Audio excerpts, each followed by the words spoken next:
Assalamualaikum warahmatullahi wabarakatuh. Apa kabar sobat-sobat semuanya?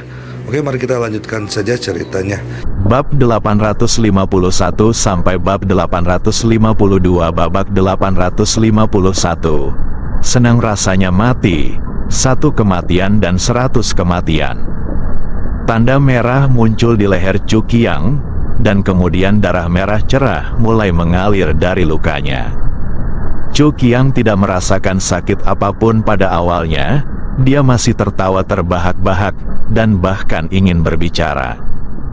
Dia baru saja membuka mulutnya, dan tiba-tiba menyembur keluar seperti pipa air yang pecah, melesat ke segala arah. Cukiang bodoh, Cukiang kesakitan, Cukiang ingin menutupi lukanya, tapi... dia membunuh seseorang. Darah berceceran pada penonton, langsung menimbulkan serangkaian seruan. Para pembunuh di Suzong Eli semuanya adalah pembunuh yang terlatih khusus. Bahkan lebih tinggi dari level pembunuh di daftar peringkat pembunuh. Hanya karena mereka adalah organisasi yang hanya diketahui sedikit orang, mereka tidak terkenal. Adapun kekuatannya, sangat tinggi, menghadapi Jifei. Mereka seperti melon bengkok dan jujube retak, dibunuh seperti babi. Tetapi ketika mereka benar-benar menghadapi orang-orang ini, mereka kuat. Pengemudi pembunuh itu membunuh Cukiang, dan aura pembunuh mulai melonjak ke seluruh tubuhnya. Ketika dia melihat beberapa pengawal bergegas mendekat, dia tidak ragu-ragu dan segera bergegas menuju pengawal itu. Hanya terjadi kontak singkat dengan tubuh tersebut, dan suara pengawal yang jatuh ke tanah langsung terdengar. Dia langsung mati tanpa berteriak. Kematiannya sangat sederhana, sangat langsung, dan sangat mematikan sehingga tidak seorang pun dapat merasakan motif apapun untuk membunuh. Hanya bau darah di udara dan teriakan orang-orang yang tahu bahwa orang mati sebenarnya sudah mati. Jifei memandang Chu Ziguo, yang sudah terlihat bodoh. Pergi dan tanyakan pada anakmu, apakah masih sakit? Chu Ziguo merasa seolah-olah seseorang telah meninju dadanya. Itu sangat membosankan dan menyakitkan. Tiba-tiba api yang mendesak menyerang jantungnya, dan seteguk darah muncrat. Tubuhnya bergoyang, dan sulit untuk berdiri diam. Saat dia datang tadi, ada 8 pengawal, tapi sekarang hanya dia yang tersisa. Cukiang tiba-tiba terbunuh. 6 pengawal terbunuh bahkan tanpa mampu menahan satu serangan pun. Dia bukan manusia, tentu saja. Dia tidak melihat Jifei mengambil tindakan. Ketika dia melihat Jifei mengambil tindakan, dia tahu apa yang lebih menakutkan. Stimulasi yang kuat dan sakit hati karena kehilangan putranya benar-benar membuatnya pingsan, dan dia tidak bisa menahan muntah darah di tempat. Jifei memandang Chu Ziguo dan terus berbicara dengan tenang.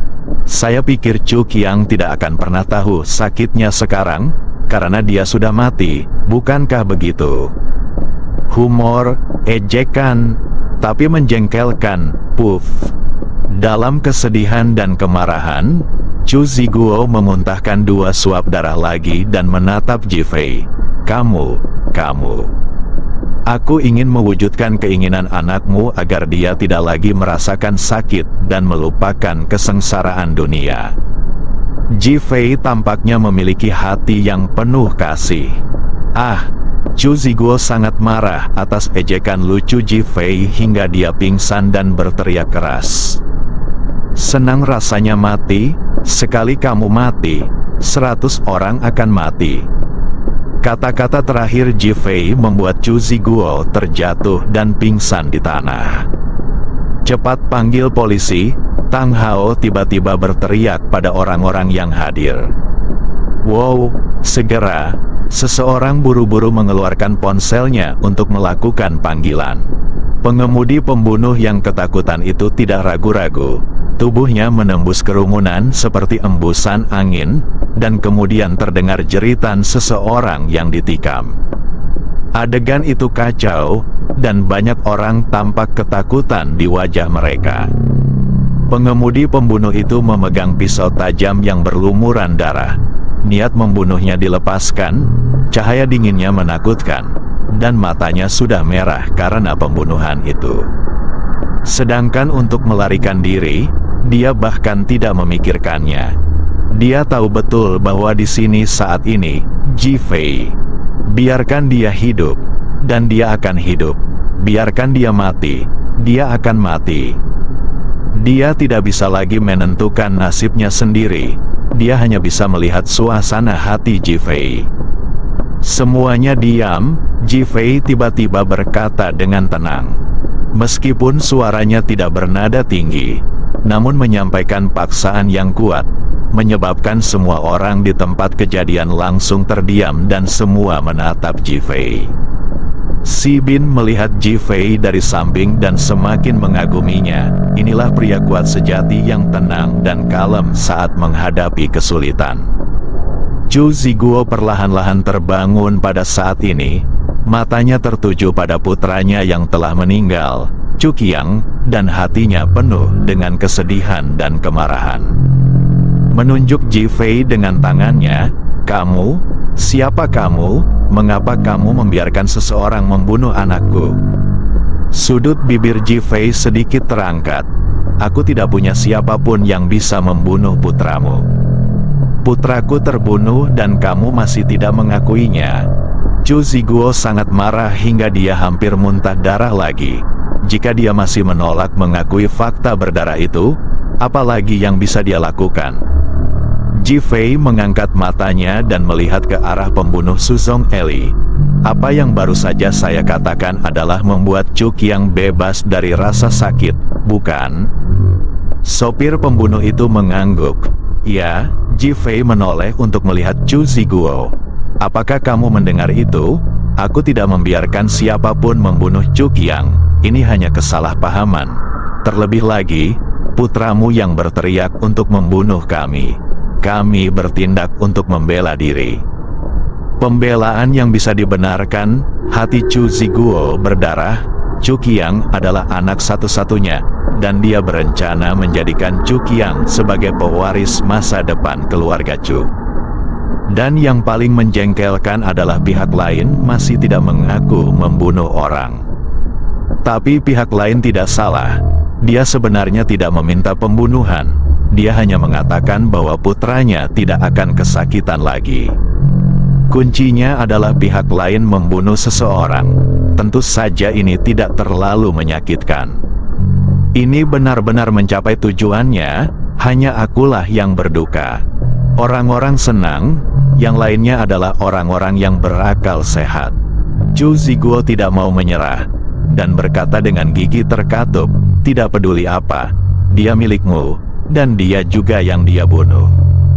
Ji-Fei menggelengkan kepalanya lagi. "Menurutku kamu melakukan kesalahan." "Apa maksudnya?" "Dia bukan bawahanku. Dia adalah orang yang dikirim oleh Su Zonglen untuk membunuhku." Ji-Fei berkata langsung. Berdengung, semua orang di tempat kejadian merasakan suara gemuruh di telinga mereka, dan mata mereka tegang. Mereka menatap pengemudi pembunuh di depan mereka, memikirkan teknik dan tindakan aneh yang dia gunakan untuk membunuh tadi. Sepertinya dia benar-benar bukan orang biasa orang. Jika itu adalah pembunuh di Suzong Eli, apakah itu terlalu menakutkan? "Apakah kamu dari Suzonglen? Beraninya kamu membunuh anakku?" Ketika Chu Ziguo mendengar identitas pengemudi si pembunuh, dia seperti anak kucing berbulu goreng, dan bertanya kepada si pembunuh dengan marah. Wajahnya penuh keganasan. Ji-Fei mengangkat alisnya 2 kali. Reaksinya sangat kejam. Menarik, pengemudi pembunuh itu tidak menyangka Ji-Fei akan mengungkapkan identitasnya sekarang. Meskipun dia membenci Ji-Fei sekarang, dia tidak berani berbicara karena Ji-Fei dapat membunuhnya hanya dengan 1 kata. Dia hanya bisa menatap Chu Ziguo dengan dingin. "Orang itu telah terbunuh, tidakkah kamu melihatnya?" "Itu sangat mendominasi, itu mudah sekali, engah." Chu Ziguo memuntahkan seteguk darah dan menatap pengemudi pembunuh itu. dia ingin bergegas dan melawan pengemudi itu secara langsung. Yu Suzonglen harus memberikan penjelasan kepada keluarga Chu kami. Jika tidak, masalah ini tidak akan selesai. Alis Jifei berkerut lagi. Dia cukup terkejut, keluarga Chu ini sebenarnya ada hubungannya dengan Suzonglen. Pengemudi pembunuh itu tidak memperhatikan sama sekali. Dia sudah memegang pisau tajam itu dan siap mengambil tindakan. Chu Ziguo, kamu punya dua pilihan sekarang, Jifei tiba-tiba berbicara. Pilih apa? Chu Ziguo bertanya dengan marah. Katakan padaku bagaimana cara menghilangkan racun dingin itu. Mendengus, melamun, mata Chu Ziguo tertuju pada wajah Feng Huang, dan dia berharap Feng Huang akan mati. Hanya dengan kematian dia dapat meringankan sebagian kebencian atas pembunuhan putranya. Baiklah kalau begitu, ayo menemani putramu dalam perjalanan menuju Huangquan. Jifei memandang pengemudi pembunuh itu, yang sudah berdiri tegak dengan pisau tajam dan hendak mengambil tindakan. Chu Ziguo merasakan suara gemuruh di telinganya dan tiba-tiba merasa sangat gugup. Kamu, apakah kamu sudah memilih jawaban? Jifei bertanya dengan tenang. Pengemudi pembunuh itu telah menegakkan tubuhnya. Bab 852 datang dan bunuh semua orang. Suasana di tempat kejadian yang sudah penuh darah menjadi semakin dingin dan berdarah. Sepertinya selama Jifei berbicara lagi, seseorang akan langsung mati. Mata Chu Ziguo terus berputar, dan dia juga memikirkan solusinya sekarang. Dia menanggapi pilihan Jifei dengan sangat serius, karena satu tindakan ceroboh dapat merenggut nyawanya.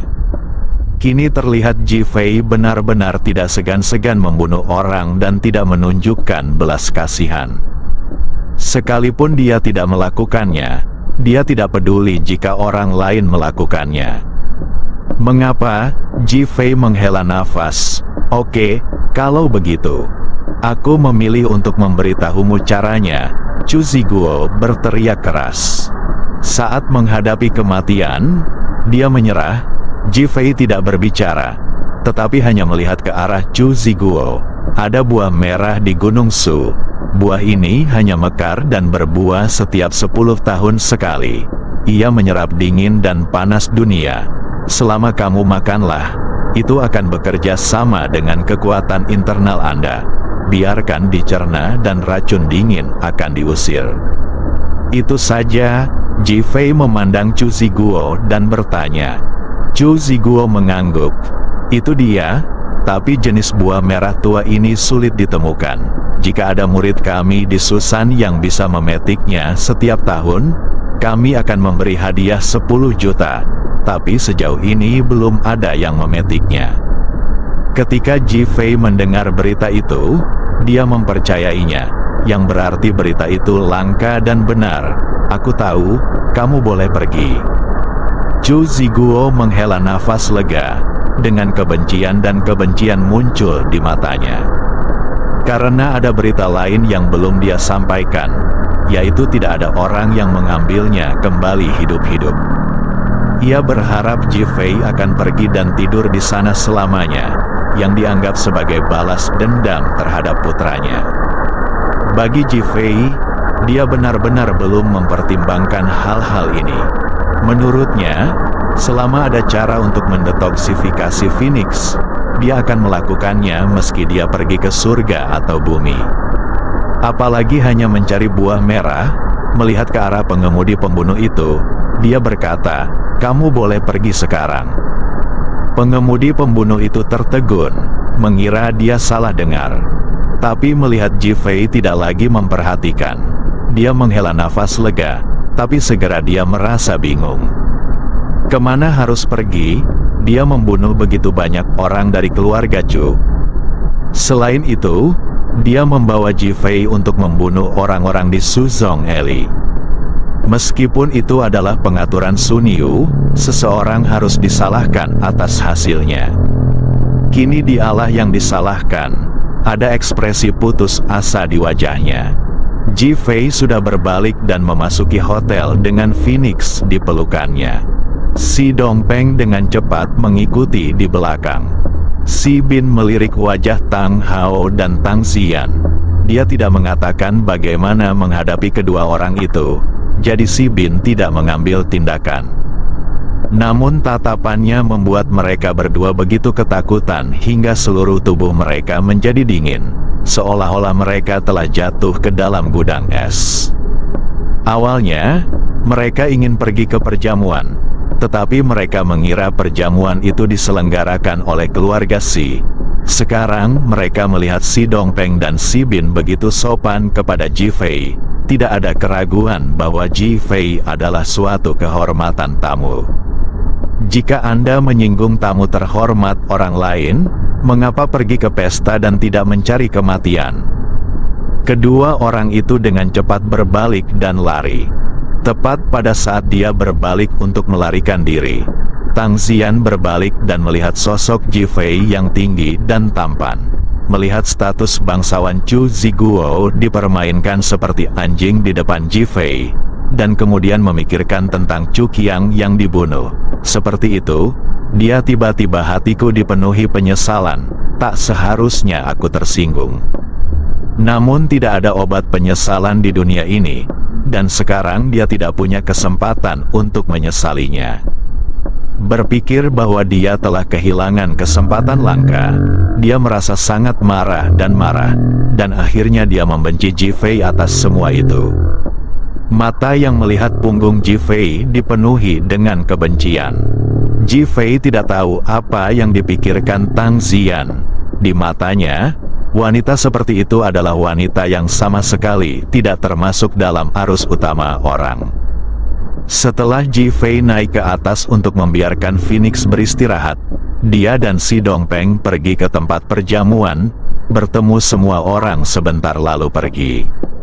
Meskipun hanya pertemuan seperti itu, semua orang sudah sangat menghormati Ji Fei, yang membuat paman dan keponakan Si Dongpeng merasa sangat bangga.